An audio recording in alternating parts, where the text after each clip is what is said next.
ঘটনাটি ঘটেছিল 1981 কি 82 সালের দিকে। চাঁদপুর সফরমালী স্কুল থেকে উত্তরে 1 নং বিষ্ণুপুর ইউনিয়ন আছে। এই 1 নং বিষ্ণুপুর ইউনিয়নের সাইফুল প্রধানিয়ার বাড়ি। এই সাইফুল প্রধানিয়ার ছেলের নাম শাহনেওয়াজ প্রধানিয়া। তাদের বাড়িটা ছিল নদীর কাছাকাছি। নদীর কাছাকাছি একটা খালও ছিল। তো নদী থেকে পায়ে হেঁটে বাড়িতে যেতে সর্বোচ্চ 2 মিনিট লাগতো। তো এই যে সাইফুল প্রধানিয়া, তিনি ছিলেন মূলত একজন ভ্যান গাড়ির চালক। আর এই শাহনেওয়াজ প্রধানিয়া, যিনি ছেলে আর কি, সে মাছ ধরত। তাদের জীবনযাপন ছিল খুবই সাদামাটা, কিন্তু খুব একটা সমস্যা তাদের ছিল না। টাকার অভাব বলতে ওই রকম টাকার অভাব ছিল না, মানে যা উপার্জন করত চলে যেত আর কি, ভাত মাছ খেয়ে মোটামুটি চলে যেত। এই যে সাইফুল প্রধানিয়া, ওনার যিনি স্ত্রী, ওনার জীবনটাও মোটামুটি সাদামাটাই বলতে হবে। এই যে শাহনেওয়াজ প্রধানিয়া, তার আবার একটা বোন ছিল। এই কয়জন মিলেই ছিল তাদের সংসার। সাইফুল প্রধানিয়া সারাদিন ভ্যান চালাতেন, সন্ধ্যায় বাড়ি ফিরতেন। সন্ধ্যায় খাবার খেয়ে ঘর থেকে বের হতো। নদীর পাশ ঘেঁষে একটা ছোট্ট মাছের আড়ত ছিল, সেখানে আড্ডা দিত। হুক্কা খাওয়া, তাস খেলা, হাসাহাসি, হইচই করা, এইভাবেই রাত 12টা-1টা অবধি তার চলতো। আর যে শাহনেওয়াজ প্রধানিয়া, সে কি করতো, নদীর আইল বেয়ে বোটে করে মাছ নিয়ে এই আড়তে আসতো রাত 9টা কি 9:30টার দিকে। এরপর আড়তের হিসাব নিকাশ শেষ করে সেও অন্যদের মতো বাবার মতো তাস খেলা, ক্যারামবোর্ড খেলা, গুটি খেলা এগুলো করত। আবার একত্রে বন্ধুদের নিয়ে নদীর পাড়ে বসে উচ্চস্বরে গান টান গাইতো। তার আবার অন্য ধরনের মদ অভ্যাসও ছিল, কিঞ্চিত নেশাপানি করা আর কি। তো একটা পর্যায়ে বাপ বেটা অনেক সময় একসাথেই বাড়ি ফিরতো। তো বাপেরও যেই অভ্যাস, অনেক সময় ছেলেরও সেই একই অভ্যাস ছিল আর কি। ওই সময়ের প্রেক্ষাপট বলছি। তখনও কিন্তু শাহনেওয়াজ প্রধানিয়ার বিয়ে হয়নি। তার বয়স তখন 26 কি 27 বছর এরকম। তো এই যে শাহনেওয়াজ প্রধানিয়ার একটা গুণ ছিল, সেটা হচ্ছে সে খুব ভালো বাঁশি বাজাতে পারত। গ্রামের সবাই তার বাঁশি বাজানো শুনতে চাইতো। আর অনেকেই তাকে শাহনেওয়াজ বাঁশিওয়ালা বলেও ডাকতো। এটাই একটা সময় তার ডাক নাম হয়ে যায়, যে শাহনেওয়াজ বাঁশিওয়ালা। শুধু শাহনেওয়াজ বললে মানুষ বলতো, ও শাহনেওয়াজ বাঁশিওয়ালার কথা বলছেন, এমনটা বলতো আর কি। মাঝে মাঝে মাছ ধরা তো সরকার কর্তৃক নিষেধ থাকতো। কিছু কিছু সময় থাকে না, যেমন ইলিশ মাছ যখন ধরা নিষেধ থাকে, এরকম একটা সময়। তো এরকম সরকারি কিছু নিষেধাজ্ঞা থাকতো, যেই সময় মাছ ধরা যাবে না। তো ওই সময় সে কি করত, গ্রামে ঘুরে ঘুরে যাত্রাপালা করত। তো এরকম নির্দিষ্ট কিছু সময়ে সে যাত্রাপালা করে বেড়াতো। সে লম্বায় খুব বেশি না, আবার খাটোও না, 5 ফুট 6-7 ইঞ্চি হবে আর কি। মাঝারি গড়নের উজ্জ্বল শ্যামলা ছিল এই শাহনেওয়াজ। তো ঘটনা যেখান থেকে শুরু, 1981-82 সালের মাঝামাঝি হবে আর কি। তখন সময়টা অক্টোবর মাস হবে আর কি। তখন মাছ ধরা নিষিদ্ধ। এই শাহনেওয়াজ কেবল তার বাড়িতে এসেছে পাশের এক গ্রাম থেকে যাত্রাপালা করে, মানে মাত্র আসছে আর কি। হাতে বিশাল সাইজের একটা কাতল মাছ, কিছু মিষ্টি, নাড়ু ইত্যাদি। পালার সাথেই, অর্থাৎ যাত্রাপালার সাথেই মেলা বসেছিল, সেখান থেকে কিনেছে। তো রাত আনুমানিক তখন 10টা কি 10:30 হবে। বাসায় এসে খাবার খেয়ে, ওই দিন আবার শাহনেওয়াজের ভালো ইনকাম হয়েছিল। সে খুব খুশি। সে তার মাকে বলে যে সব দিনের চেয়ে আজকে ইনকাম তো বেশি হয়েছে। তো মা জিজ্ঞেস করে যে এখন কোথায় যাবি? বলে যে যাই, একটু নদীর ঘাটে যাই। শাহনেওয়াজ দেখায় যে সে যেই ইনকামটা করেছে ওই দিন, মোটামুটি সব খরচ বাদেও তার কাছে তখনও 209 টাকা ছিল। সেই 1981-82 সালের দিকে 209 টাকা মানে তো বুঝতেই পারছেন, গ্রাম এলাকায় অনেক টাকা। তারপর আবার একজন লোক খুশি হয়ে তাকে একটা পুরস্কারও দিয়েছে তার অভিনয়ে খুশি হয়ে। তো শাহনেওয়াজ বলে যে মা, আমার আসতে একটু দেরি হবে, দরজার খিলটা লাগায় দিও না, দরজাটা একটু চাপায় রাখো, আর দরজার সামনে একটা শক্ত কিছু দিয়ে রাখো আর কি, যাতে করে বাইরের থেকে মনে হয় বন্ধ, আমি দরজাটা খুলে ঢুকে যাব। তো এই বলে সে ঘর থেকে বের হয়ে যায়। বাঁশি, কিছু চানাচুর আর একটা গামছা নিয়ে বের হয়েছে। তো মা বুঝতে পেরেছিল সে তো আজকে অনেক খুশি, ইনকাম ভালো হয়েছে, নিশ্চিত নদীর পাড়ে বসে থাকবে আর বাঁশি বাজাবে। তো অনেক রাত্রে শাহনাজের বাবা ফেরত আসছে, তখন জিজ্ঞেস করে শাহনাজের কি অবস্থা, কোথায় সে? তখন তার মা সব খুলে বলে। বাবাও শুনে কোনো প্রতিক্রিয়া জানান না, কারণ জানতো যার ছেলেও ওই ছোটবেলা থেকেই উড়নচণ্ডী মার্কা লোক, ঘুরে ঘুরে বেড়াতে পছন্দ করে, আর সেও এই একই স্বভাবের লোক। বাবার একটা স্বভাব পেয়েছে ছেলে, ছেলে তো মাছ ধরার পেশায় জড়িয়ে আছে, রাত করে বাড়িতে আসে, এটা নতুন কিছু না। তো রাত্রে সবাই ঘুমিয়ে যায়। পরদিন সকাল যায়, বিকাল যায়, সন্ধ্যা হয়ে আসে, শাহনেওয়াজ আর বাড়িতে আসে না। তো তার বাবা যখন বাড়িতে আসে, তো জানানো হয় যে শাহনেওয়াজ তো ওই যে রাত্রে গেল, আর তো বাড়িতে আসে নাই। তখন তার বাবা বলে, চিন্তা করো না, হয়তো বা হঠাৎ করে কোনো যাত্রাপালার খবর পাইছে, এই জন্য ওখানে গেছে, আমাদের জানানোর সময় পাই নাই। সেদিন রাতও চলে যায়, শাহনেওয়াজ আসে না। পরের দিন বিকালবেলা আসরের আজানের পর হুট করে বাসায় চলে আসে এই শাহনেওয়াজ। শাহনেওয়াজের হাতে দেখা যায় নতুন চকচকে খুব সুন্দর কারুকাজ করা একটা বাঁশি। বাসার সবাই জিজ্ঞেস করে, এই কইছিলি? এই কয়দিন তো আমরা খুব চিন্তায় ছিলাম, কি কারণে বাইরে ছিলি বল? একদম সুস্থ স্বাভাবিক মানুষের মতো হাসতে হাসতে শাহনেওয়াজ বলে, হঠাৎ করে একটা পালার খবর আসে, এই জন্য চলে গেছিলাম, খবর টবর দিতে পারি নাই। এই কথা বলে সে মায়ের হাতে 500 টাকা দেয়। তখন তার মা বলে যে 500 টাকা, এত টাকা পাইলি? তখন শাহনেওয়াজ বলে, এখন থেকে আর মাছ ধরবো না, ভালো একটা লোক পাইছি, সে আমার বাঁশির সুর শুনে আমাকে 500 টাকা দিছে, আবার আমাকে অনেক ভালো খাবার দাবারও দিছে আর কি। আর সে এটাও বলছে যে এখন থেকে কয়েকদিন পর পর আমি যেন তাকে বাঁশি শোনানোর জন্য যাই, সে প্রতিবার আমাকে 500 টাকা করে পারিশ্রমিক দেবে। সবাই শুনে তো মহা খুশি। সেই 1981-82 সালের দিকে 500 টাকা মানে অনেক টাকা। তখন তো দেখা যাচ্ছে যে ডেইলি রোজগারও কারো 500 টাকা হতো না। এখনও তো এই 2025 সালেও অনেক দিন মজুরও কিন্তু প্রতিদিন 500 টাকা পান না। তাহলে বুঝতেই পারছেন প্রিয় লিসেনার্স, 1981-82 সালের দিকে সে বাঁশি বাজিয়ে একদিনে সে 500 টাকা করে পাবে। তো এরকম চলছে। কখনো কখনো সে 7 দিন বাড়িতে আসে না, 1 মাসও বাড়িতে আসতো না। তবে যখন ফিরতো দেখা যেত যে কয়েকদিন সে বাড়িতে আসতো না, প্রতিদিন 500 টাকা করে হিসাব করে যত টাকা হয়, ধরুন যে 1 মাস সে বাড়িতে আসে না, তার মানে 15,000 টাকা নিয়ে বাড়িতে ফিরছে। ওই সময় 15,000 টাকা কিন্তু অনেক জমি জমা পাওয়া যেত। এখন টাকা পয়সা তো ভালোই কামাচ্ছে, বাড়ির লোকেরা একটু সন্দেহ করে বসে, ঘটনা কি, কি এমন পালা যেখানে 1 মাস থাকতে হয়? আর পালা করে কত যাত্রা শিল্পীরা আছে, কত কষ্টে দিনানিপাত করতেছে, খেয়ে না খেয়ে থাকে, ও কি এমন পালা করে এত টাকা নিয়ে আসে, ঘটনাটা কি? তো এটা নিয়ে যখন তাকে প্রশ্ন করা হয়, তখন শাহনেওয়াজ বলতো যে এই জায়গার নাম বলা যাবে না, যাদের কাছে যাই তারা এটা পছন্দ করে না, এটা নিয়ে আমাকে কিছু বললো না তো। তো এইভাবেই চলতে থাকে 1 মাস, 2 মাস, বছর পার হয়ে যায়, মানে 1 বছর পার হয়ে গেছে। এর ভিতরে সবাই একটা বিষয় খেয়াল করে, সেটা হচ্ছে যে শাহনেওয়াজ নতুন কারুকাজ করা যে বাঁশিটা নিয়ে এসেছিল, এটা না সে কাউকে ধরতে দিত না। বাঁশি সে একাই ওইটা ধরতো, সে বাজাতো, কিন্তু কেউ যে ওইটাকে টাচ করবে এই সুযোগটা শাহনেওয়াজ দিত না। আবার ওই যে নতুন বাঁশিটা সে নিয়ে আসছে, এই বাঁশিটা সে কাউকে বাজায়ও শোনায় নাই। এই যে মাঝে মাঝে নদীর পাড়ে যেত না বাঁশি বাজানোর জন্য, এই নতুন বাঁশিটা আনার পর সে কিন্তু কখনোই তার বাড়ির আশেপাশে এই বাঁশিটা বাজায় নাই, কেউ বাজাতে শোনেও নাই। তার বাড়ির লোকজন হয়তো বা চিন্তা করতে পারে হয়তো বা দূরে গিয়ে বাজিয়েছে, কিন্তু না, আসলে কেউই তার এই নতুন বাঁশির আওয়াজ শোনেনি। সবসময় এই বাঁশিটা সবার কাছ থেকে শাহনেওয়াজ আড়াল করে রাখত। শাহনেওয়াজ নাকি এই বাঁশি রাখার জন্য তাদের ঘরের পেছন দিকে বড় করে আরেকটা ঘর তৈরি করেছিল।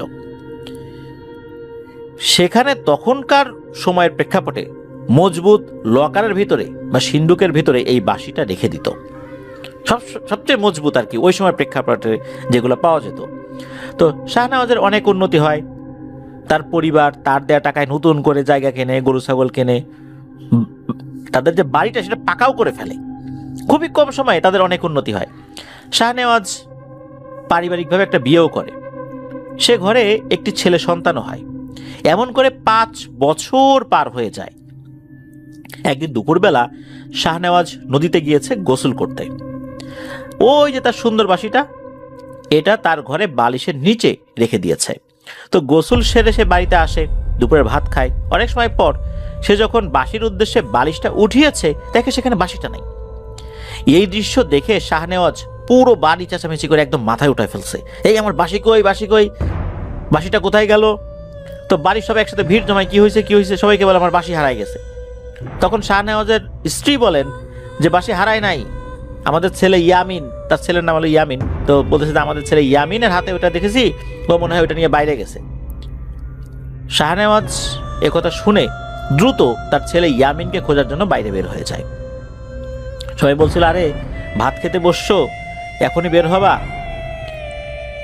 খাওয়া দাওয়া করে যাও, ইয়ামিন আছে আশেপাশে। কিন্তু না, শাহনেওয়াজ বলে যে আমাকে যেতেই হবে। সে বাইরে বের হয়ে তার ছেলে ইয়ামিনকে খুঁজতে থাকে, পায় না।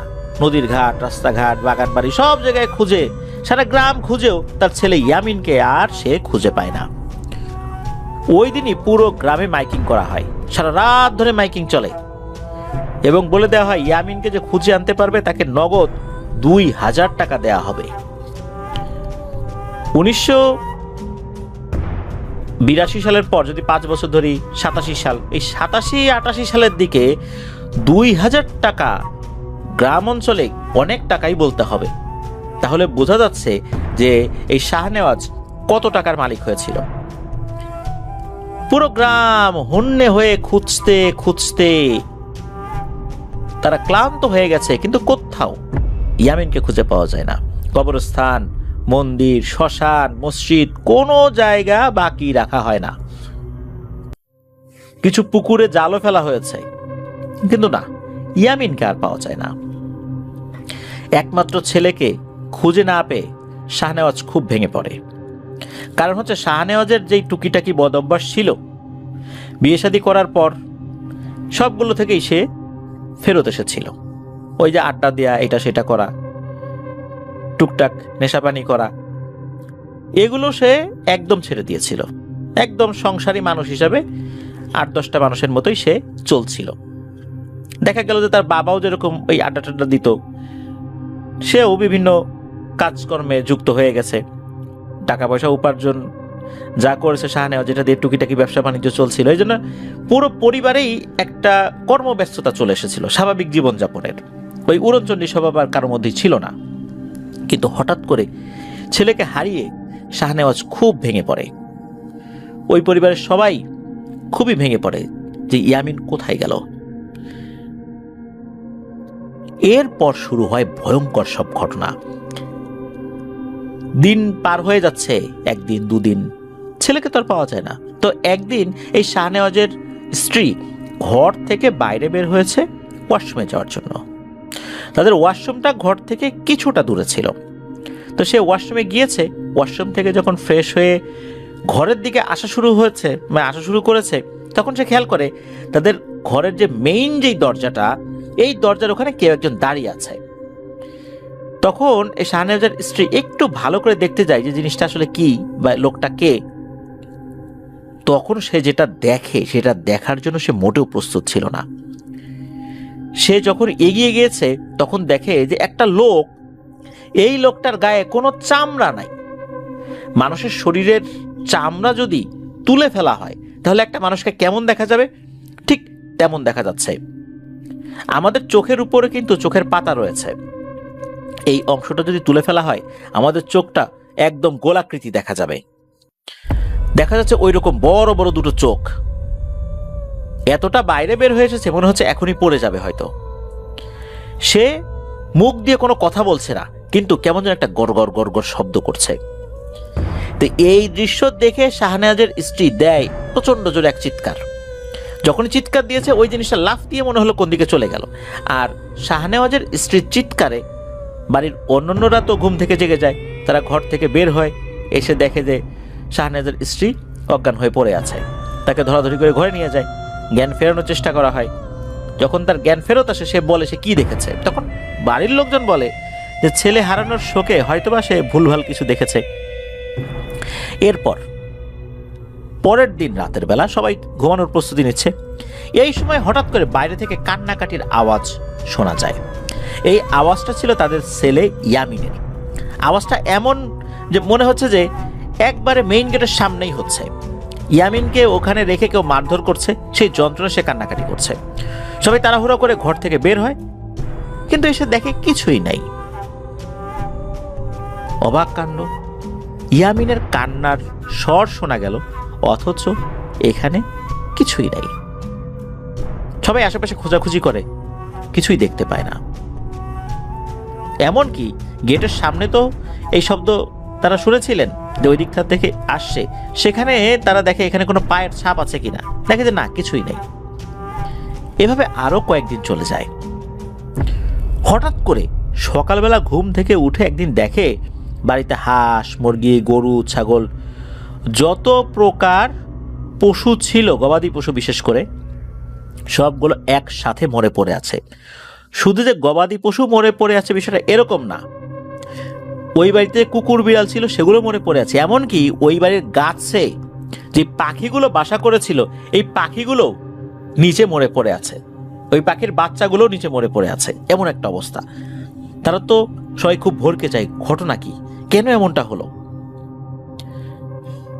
এভাবে ওই দিনটা কেটে যায় আতঙ্কের মধ্যে। ওই দিন রাত্রেই তাদের একটা গুদাম ঘর ছিল, সেখানে অনেক ধান গম মজুত করা ছিল। সেই গুদামে অনাকাঙ্ক্ষিতভাবেই আগুন লেগে যায় আর সব শেষ হয়ে যায়। তারপর একদিন রাতে শাহনেওয়াজের মা ঘরের বাইরে কোনো একটা কারণে বের হয়েছে। তখন কে যেন তাকে বাড়ির বাইরে ডাকে মহিলা কণ্ঠে। সে মেইন দরজা খুলে বাইরে বের হয়। তখন নাকি তাকে কে যেন একটা ঠাস করে চড় মেরে দিয়েছে মুখে। সে চর খেয়ে আশ্রে পড়ে গেছে গেটের সাথে লাগোয়া টিনের উপর। টিনের উপর যখন সে পড়ে গেছে তখন তো একটা শব্দ হয়েছে।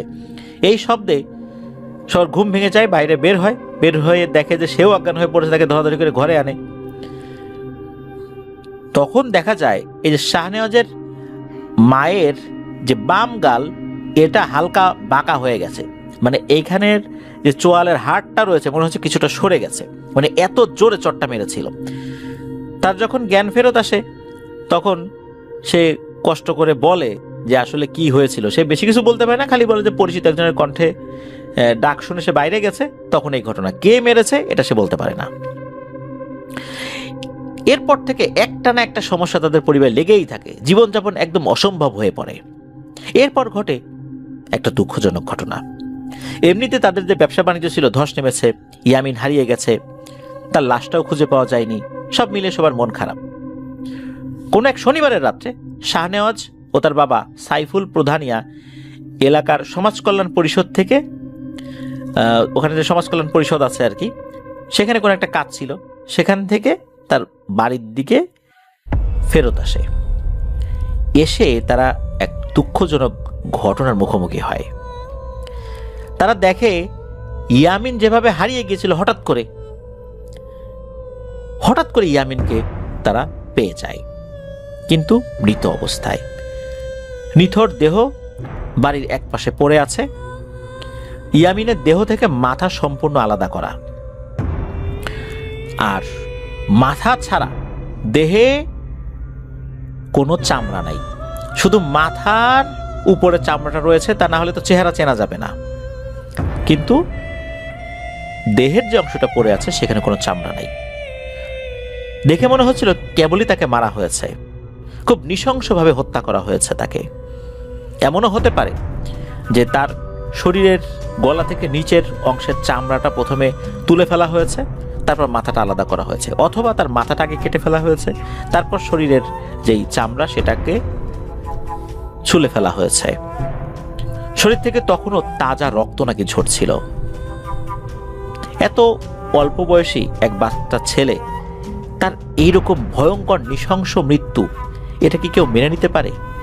এই দৃশ্য দেখার সাথে সাথে শাহনেওয়াজ অজ্ঞান হয়ে মাটিতে লুটিয়ে পড়ে। পুরো বাড়িতে শোকের মাতম পড়ে যায়। গ্রামের অনেক মানুষ ওই রাত্রে উপস্থিত হন, এসে ওই জিনিসটা দেখেছিলেন। পরদিন জোহরবাদ ইয়ামিনের দাফন কাফন সম্পন্ন করা হয়। তবে ওই রাত্রে যারা দেখেছিলেন, এছাড়া কাউকে লাশ দেখতে দেওয়া হয়নি, কারণ মাথা ছিল আলাদা করা, শরীরে কোনো চামড়া ছিল না। এই দৃশ্য দেখলে অনেকেই ভয় পেতে পারেন। তো বাড়ির সবাই শোকে কাতর। কিছুদিন যেতেই এই যে ইয়ামিনের মা অর্থাৎ শাহনেওয়াজের স্ত্রী, ছেলের শোকে এতটাই কাতর হয়ে পড়েছিলেন যে বাড়ির পাশে একটা গাছে গলায় দড়ি দিয়ে আত্মহত্যা করে। পুরো গ্রামে আবার হইচই পড়ে যায়। এমনিতেই তারা ইয়ামিনের নির্মম মৃত্যুতে শোকে ছিল। তারপর ইয়ামিনের মা মারা যাওয়ার পর আরও শোকাহত হয়ে পড়ে তাদের পরিবার। গ্রামের মানুষও শোকাহত। এত কিছু হওয়ার পরও শাহনেওয়াজ কিন্তু বেশ চুপ ছিল। সে একদম চুপ হয়ে যায়, কারোর সাথে কথা বলে না, খাওয়া দাওয়া গোসলের কোনো ঠিক ঠিকানা নাই। সে একদম সবকিছু থেকে নিজেকে গুটিয়ে নেয়। জীবিত মানুষ হয়েও সে যেন এক জ্যান্ত লাশ। এভাবে চলে প্রায় 4-5 মাস। শাহনেওয়াজের চুল, দাড়ি, গোঁফ, নখ সব বড় হয়ে যায়, না খেয়ে খেয়ে শুকিয়ে কাঠ হয়ে যায়। এরপর একদিন হুট করে একজন হুজুরের আবির্ভাব হয় তাদের বাড়িতে। সময় বলাটা একটু কঠিন, তবে যতটুকু মনে পড়ে, যেটা বলেছেন আর কি এই সিয়াম ভাইয়ের খালু, যে ওই দিনটা শুক্রবার সন্ধ্যা 7টা কি 8টা হবে। সবাই তখন ঘরে, শাহনেওয়াজ আছে, তার মা বাবা আছে। একজন হুজুর বাইরে থেকে এসে খুব জোরে করে সালাম দেন, আসসালামু আলাইকুম, বাড়িতে কেউ আছো? তো শাহনেওয়াজের বাবা দরজা খোলেন, দেখেন এক মধ্যবয়স্ক ভদ্রলোক, মাথায় পাগড়ি আছে, লম্বা সাদা জুব্বা পরা, হাতে একটা ছোট কেটলির মতো। তার বয়স 60 থেকে 65 মতো হতে পারে। তখন শাহনেওয়াজের বাবা বলেন যে আপনি কে? তখন সেই লোকটা বলেন, বাইরে দাঁড়িয়ে কথা বলবো, ভেতরে আসতে বলবেন না? তখন তাকে ঘরে নিয়ে যাওয়া হয়। যখন এই হুজুর ঘরে ঢুকেছেন, এরপরই হুজুর বলেন যে আপনাদের বাড়িতে কি হয়েছে, কেন এমনটা হচ্ছে তা আমি জানতে পেরেছি। তো যখনই এই কথা উনি বলছেন, হঠাৎ করে তখন শাহনেওয়াজ কাঁদতে কাঁদতে সেই হুজুরের কাছে চলে আসছেন। বলছেন যে হুজুর, আপনি কি করে জানেন? আপনি কি এসবের সমাধান করতে পারবেন? যদি পারেন তাহলে আগে কেন এলেন না? আমার ইয়ামিনটা তো হারিয়ে গেল, আমার স্ত্রীও মারা গেল। আপনি যদি আগে আসতেন তাহলে ইয়ামিনটা হয়তো বা বেঁচে যেত, আমার স্ত্রীটাও আত্মহত্যা করতো না। বলুন আপনি কে? এভাবে শাহনেওয়াজ কাঁদতে কাঁদতে বিলাপ করতে থাকে। তখন হুজুর শাহনেওয়াজের মাথায় হাত দিয়ে আদর করে দেন, সান্ত্বনা দেন। হুজুর বলেন, শাহনেওয়াজ বলো, সে রাত থেকে এখন অবধি যা হয়েছে বলো। তখন এই কথা শুনে শাহনেওয়াজের মা বাবা চমকে ওঠে। সে রাত থেকে এখন অবধি বলতে কি বোঝাতে চাচ্ছে? শাহনেওয়াজ কিন্তু ধরে ফেলছে যে হুজুর আসলে কি বোঝাতে চাচ্ছে। তখন শাহনেওয়াজ বলতে থাকে সেই রাতের কথা। ওই রাত্রে, যেই রাত্রে সে যাত্রাপালা করে বাসায় আসার পর সে বাঁশি নিয়ে বাইরে বের হয়েছিল। মূলত সে বাসা থেকে বের হওয়ার পর নদীর পাড়ে সেদিন রাত্রে শাহনেওয়াজ বাঁশি বাজাচ্ছিল। প্রায় 30 থেকে 40 মিনিট বাঁশি বাজানোর পর যখন সে থামে, তখন নদীর আর একটা পাশে খাল আছে, ওই খালের ওই পার থেকে 4 কি 5 জনের মতো মানুষ জোরে জোরে বলছিল, ও ভাই বন্ধ করলা কেন, বাজাও বাজাও, সারাদিন কত খাটাখাটুনি করি, তোমার বাঁশির সুর তো বেশ চমৎকার, ভালোই লাগছে, বাজাও না ভাই। তখন শাহনেওয়াজ বলে, এ তোরা কারা রে? তখন তারা বলে যে ও ভাই আমাদেরকে চিনবা না, একটু সময় কাটানোর জন্য এখানে আসছি। তখন শাহনেওয়াজ বলে যে আরে বেটা, তোমাদের জন্য কি আমি বাঁশি বাজাচ্ছি নাকি? যা ভাগ, কোথা থেকে আসছে এগুলা? আমি আমার জন্য বাঁশি বাজাচ্ছি, সময় কাটানোর জন্য। তোমাদের জন্য বাঁশি বাজাবো নাকি? যদি বাঁশি শুনতেই চাও তাহলে কিন্তু 400 টাকা দিতে হবে, তাহলে বাঁশি বাজাবো। মূলত শাহনেওয়াজ মজা করে বলেছিল কথাটা, 400 টাকা কি কেউ দিবে নাকি? তখন সারাদিন মানুষ দিন মজুরি খেটেই 100 টাকা পাইতো না, সেখানে 400 টাকা, এটা তো কঠিন ব্যাপার। তখন ওই পার থেকে ওই লোকজন চলে আসে। কিভাবে চলে আসে শাহনেওয়াজ বলতে পারে না, মনে হলো ওই পার থেকে খালটা হেঁটে হেঁটেই পার হয়ে আসলো। তারা এসে শাহনেওয়াজের থেকে 6 থেকে 7 হাত দূরে মাটিতে বসে পড়ে এবং বলে, কত টাকা চাই তোমার বলো।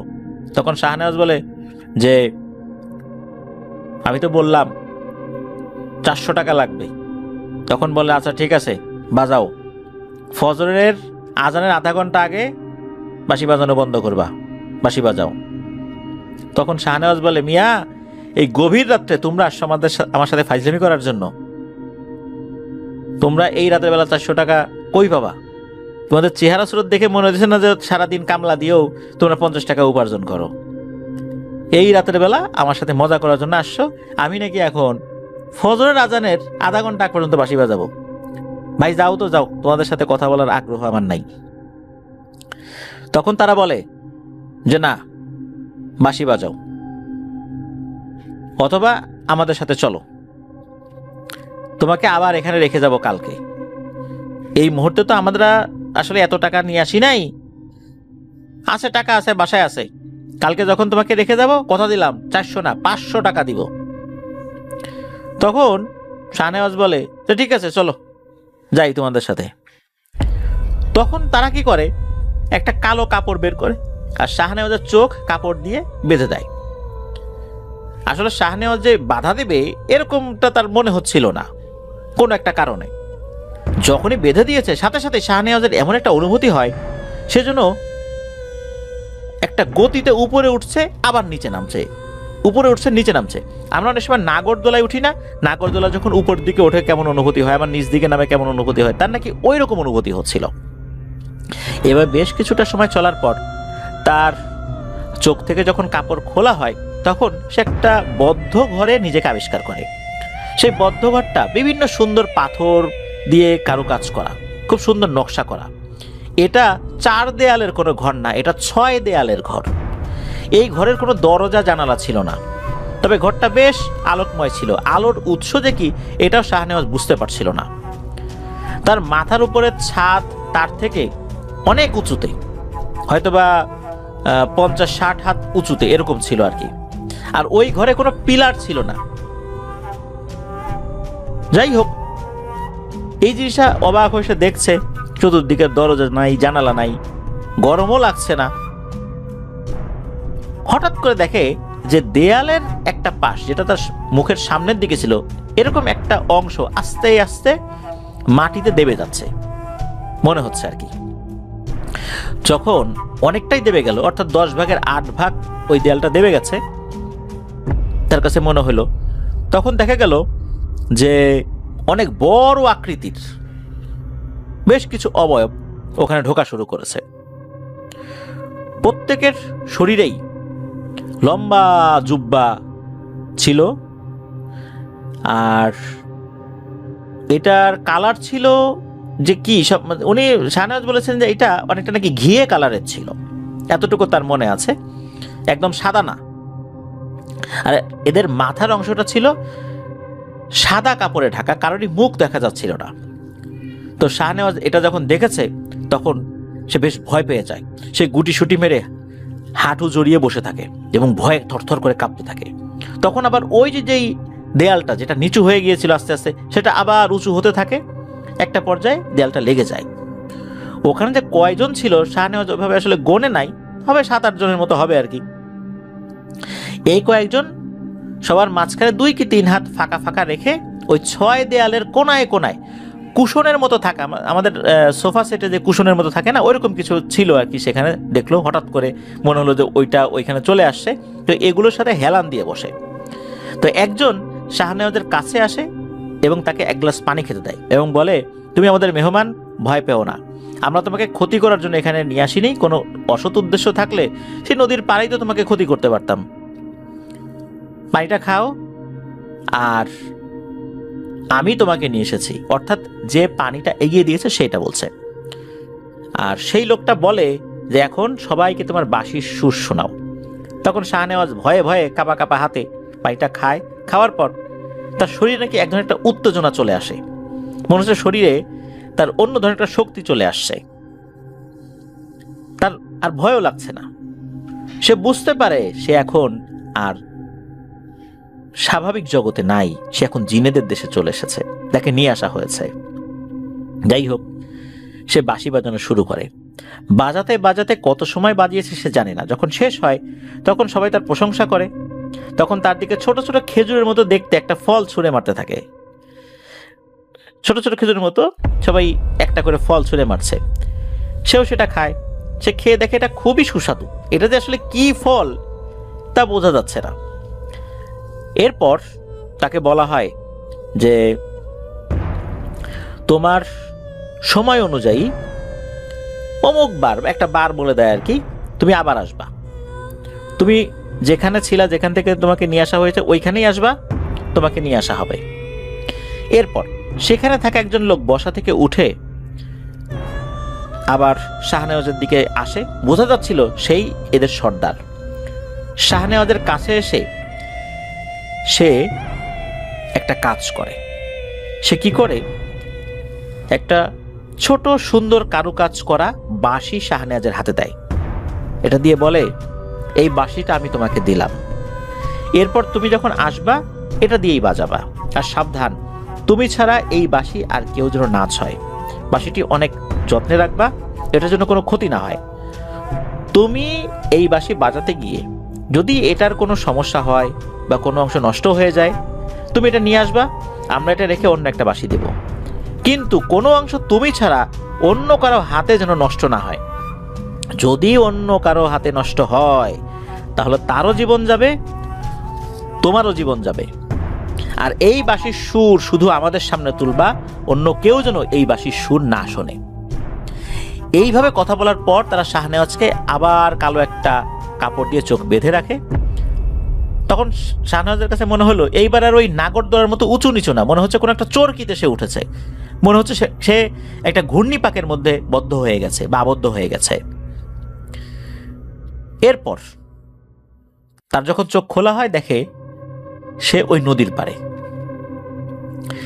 তখন তাকে 500 টাকাও দেওয়া হয়, বাংলাদেশি যে টাকা 500 টাকা, এই 500 টাকার একটা নোট দেওয়া হয়। আর সে যখন এসেছে তখন কিন্তু দিনের বেলা, অথচ তাকে নিয়ে গিয়েছিল রাতের বেলা। আর সে যখন আসছে মাঝে কিন্তু কয়েকটা দিন চলে গেছে, এটাও এক রহস্য, কারণ জিনেদের জগতের সময় আর পৃথিবীর সময়ের মধ্যে পার্থক্য রয়েছে। তো যাই হোক, এরপর তো শাহনেওয়াজ চলে আসে। এই বিষয়টা তো সে আর কাউকে বলে নাই, সে বলছিল পালা করতে গেছিলাম, যেহেতু সে যাত্রা পালা করতো, ওই সময় মাছ ধরা নিষেধ ছিল। তো এরপর থেকে শাহনেওয়াজ ওই নদীর পাড় থেকে জিনেদের দেশে আসা যাওয়া করত, তাদেরকে বাঁশির সুর শোনাতো। শাহনেওয়াজকে যে কয়েকদিন রাখতো প্রতিদিনের জন্য 500 টাকা করে হিসাব করে দিত, আবার কখনো কখনো বকশিসও দিত। তো শাহনেওয়াজ কখনো কখনো অতিরিক্ত টাকাও চাইতো, আবদার করত বকশিস হিসাবে, এটাও তারা কোনো কথাবার্তা বলা ছাড়াই দিয়ে দিত। আর একটা ব্যাপার সেটা হচ্ছে যে জিনের নাকি বলেছিল যে তুমি টাকা না চেয়ে যদি অন্য কোনো কিছু চাইতা আমরা তাই দিতাম। আমরা এক কথায় বিশ্বাস করি, ওই নদীর পারে তুমি 400 টাকা চেয়েছিলা, ওই সময় যদি বলতা আমাকে স্বর্ণ হীরা মণিমাণিক্য দিতে হবে, আমরা রাজি হয়ে যেতাম। যেহেতু তুমি 400 টাকা চাইছিলা, আমরা বলছি হ্যাঁ টাকা দেব, 400 টাকা দেই নাই, বেশি দিছি, 500 টাকা দিছি। যেহেতু আমরা বলছিলাম যে হ্যাঁ টাকা দিব, আমরা এক কথার লোক, আমরা যে কথা দিয়েছি সেটাই রাখছি, তোমাকে কিন্তু এখন চাইলেও আর অন্য কিছু দিব না, টাকাই দিব, এটাই আমাদের রেওয়াজ। যাই হোক, এখন কথা হচ্ছে ইয়ামিন বাঁশি নিয়ে বের হবার পর কি হলো। এতক্ষণ তো শাহনেওয়াজ বলল যে তার সাথে এই ঘটনা ঘটেছিল। এবার হুজুর বলা শুরু করেন যে হুজুর কোথা থেকে আসছেন। হুজুর বলেন, আমি কোথা থেকে এসেছি তা তোমাদের জেনে কোনো কাজ নেই। আমি আমার এক ছাত্র জিনের মাধ্যমে তোমাদের বাড়ির সমস্যার কথা জানতে পেরেছি। আমি 4 দিন আগে জানতে পেরেছি, আজকে এসে উপস্থিত হলাম। আমি অনেকভাবে ঘটনা বের করার চেষ্টা করেছি, কিন্তু কোনোভাবে সক্ষম হই নাই। আমি স্বাভাবিক একজন মানুষ, আমি কোনো জিন পরি বা এরকম কিছু না, এতটুকু নিশ্চিন্তে থাকো। আমার বাড়ি এখানে না, তবে কোথায় বাড়ি এটা আমি বলবো না। আমি শুধু তোমার সমস্যা সমাধান করা কিভাবে যায় এই জন্য আসছি। আমার জিন ছাত্ররা বলেছে তুমি যাদের বাঁশি বাজিয়ে শুনিয়ে এসেছো তারা বংশ পরম্পরায় রাজা বাদশাহ না হলেও তারা জিনদের জগতে বেশ সম্মানিত, এবং এরা এমন এক ধরনের গোত্র, এরা হচ্ছে আধ্যাত্মিক সাধনা করে। কারণ মানুষের মধ্যে শিল্পী আছে, বিভিন্ন ধরনের শিল্পী আছে, এই শিল্পীদের অনেক ভক্ত থাকে। এরা হচ্ছে এমন ধরনের জিন যাদের অনেক ভক্ত রয়েছে, কিন্তু এরা রাজা বাদশা না। অনেক রাজা বাদশারাও এদেরকে ডাকে। তোমার মুখে পুরো ঘটনা শুনে আমি কিছু তথ্য মিলিয়েছি, তাহলে শোনো। যেদিন দুপুরে তোমার ছেলে বাঁশি নিয়ে বের হয়, সে নদীর পাড় থেকে বেশ কিছুটা দূরে গিয়ে একটা নৌকা বাঁধা ছিল, সেই নৌকায় সে বসেছে। সে বসে নিজের মতো করে ওই বাঁশিতে ফু দিচ্ছে, কিন্তু ওই বাঁশি তার কাছে তো বাজছে না। সে বারবার ব্যর্থ হচ্ছে। সে ছোট মানুষ, বাঁশিটার উপর তার খুব রাগ উঠে যায়। সে কি করছে, নৌকার কাঠের সাথে ওই বাঁশিটাকে একটা বাড়ি দিয়েছে, খুব জোরেই বাড়ি দিয়েছিল, যার ফলে বাঁশির নিচের কিছুটা অংশ ভেঙে যায়। বিশেষ করে নিচের ফাঁকা অংশটা ক্ষতিগ্রস্ত হয়, যেটাতে আঙ্গুল রাখা হয়। সাথে সাথে কিছু জিন তোমার ছেলেকে উঠিয়ে নেয়। আর জিনদের উঠিয়ে নিতে সুবিধা হয়েছিল কারণ সে একটা নির্জন জায়গায় ওই সময় বসেছিল, আশেপাশে লোকজন তেমন ছিল না। এরপর তাকে কিছুদিন পর মেরে ফেলা হয়। তারপর তোমাদের বাড়ির পশু পাখিকেও মেরে ফেলে। তোমার স্ত্রীকেও আসর করেছে এবং তাকে গাছে ঝুলিয়ে আত্মহত্যা করিয়েছে। সে নিজের ইচ্ছায় আত্মহত্যা করেনি। আর তোমরাও বাঁচতে পারবে না, তোমাদেরকেও মেরে ফেলার জন্য ওরা সময়ের অপেক্ষায় আছে। তোমাদের মারা শেষ হলে তোমাদের নিকট আত্মীয়দের উপরও হামলা করবে। যদি তাদেরকে পুরোপুরি শেষ নাও করে, তাদের জীবন অতিষ্ঠ করে ছাড়বে। আর এই বাঁশি জিনদের সেই সর্দার তোমাকে নিজের হাতে দিয়েছিল। এই বাঁশিটার ক্ষতি হওয়ার কারণে তাদেরও ক্রমাগত বিভিন্ন ধরনের সমস্যা হয়েই চলেছে। এইটা তারাও সমাধান করতে পারছে না, কারণ জিনেদের জগতে অনেক ধরনের নিয়মকানুন রয়েছে যা আমাদের ব্যাখ্যায় মেলে না। ওইখানে বাঁশি ভেঙেছে তোমার ছেলে, সেই জন্য জিনেদের জগতে কি সমস্যা হলো?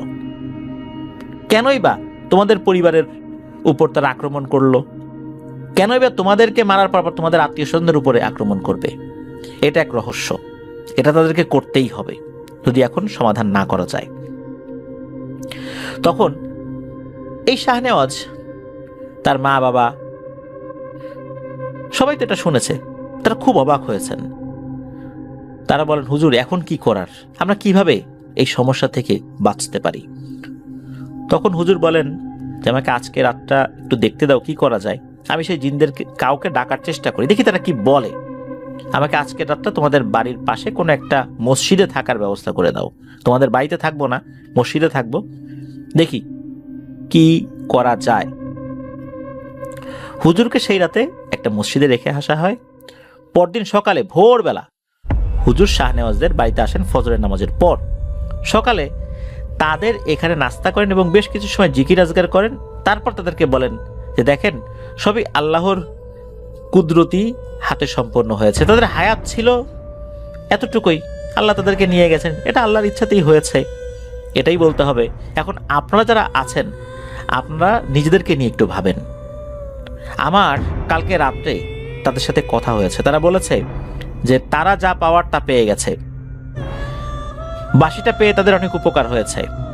তবে শাহনেওয়াজের পরিবারের কাউকে রাখবে না। কেন রাখবে না, এটার উত্তর নাকি দেওয়া যাবে না, তাদের সর্দারের নিষেধ আছে। তখন হুজুর অনেক অনুনয় বিনয় করেন, যা পাবার তা পেয়েছ, তোমরা এখন এদের ছেড়ে দাও। অর্থাৎ তোমরা ওই বাঁশিটা তো আবার নিয়েই গেছো, বাচ্চাটাকেও মেরে ফেলেছো, শাহনেওয়াজের স্ত্রীকেও মেরে ফেলেছো, তা যা পাবার তো পেয়ে গেছো, ছেড়ে দাও ওদেরকে। তারা নাকি বারবার অস্বীকার করছিল যে না, এভাবে হবে না। পরে এক পর্যায়ে তাদের সর্দার খবর পাঠায় এবং জানায় যে 100টা মহিষ দিতে হবে, তাও কালো কুচকুচে মহিষ, এবং তাদের এই বাড়ি ছেড়ে, এই গ্রাম ছেড়ে চিরকালের জন্য অন্য জায়গা চলে যেতে হবে। তাহলেই এই অভিশাপ থেকে তারা মুক্তি লাভ করবে। এই শুনে হুজুর বলেন যে এটা কি সম্ভব? 100 মহিষ এরা কোত্থেকে দেবে? এখন কি সেই অবস্থায় তারা আছে? 100 মহিষের দাম তো অনেক টাকা। ওই সময়ও এই 100 মহিষের দাম প্রায় 10 লক্ষ টাকার মতো ছিল। হুজুর তখন বলেন যে এটা তো পারবে না। এরপর নাকি তারা 50টা মহিষ দিতে বলে। এইভাবে চলতে থাকে। একটা পর্যায়ে হুজুর শেষ মানে অনেক করুণা বিনয় করার পর 7টা মহিষে তারা রাজি হয় এবং বলে যে এর কমে আর হবেই না, এর কম করাই যাবে না, এটাই সর্দারের নির্দেশ।